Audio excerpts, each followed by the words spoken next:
伫花莲有中国配偶做村长，因为国籍问题，放解职了后，伊提起诉权，互花莲县政府撤销权处分。立法院国民党团讲要修法，互中国配偶的参政权未受到国籍法的规范。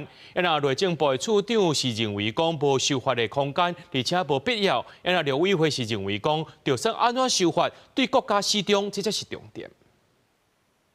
你叫我滚回去，我想请问赖总统，我哪一点不符合台湾媳妇的资格？因为国籍的问题，花莲县中国配偶村长郑万华今年8月初一互护理乡公所来解职，互伊真不满，随着提起诉权，经过花莲县新委会决议撤销权处分。但内政部发为咱的公民做公职，本来就要负忠诚的义务。我们从113年11月29号开始，就已经多次发函来促请。地方政府跟公所应该要依照国籍法的规定来做办理。那事实上，地方是没有自行裁量的空间。每天都是精神内耗。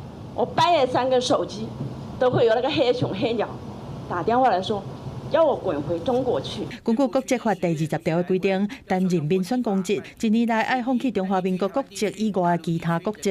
那也认为讲，在宪法之下，中国不是外国，国法会修法，明定中国配偶的参政权无受国籍法的规范。我们不是说针对说陆配，我们才去说不让他担任我们的公职。东南亚、世界各国、日本、韩国，只要你要担任我国的公职，就是要放弃他原本母国的国籍。立法院有他的一个职权的行使，那当然我们行政部门只能尊重啦。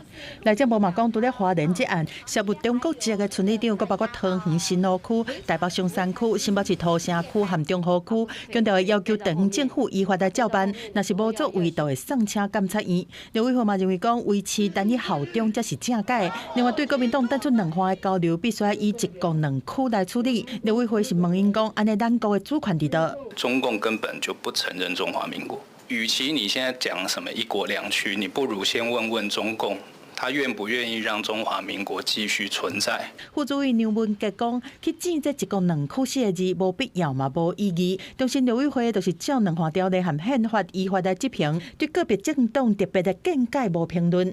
记者综合报道。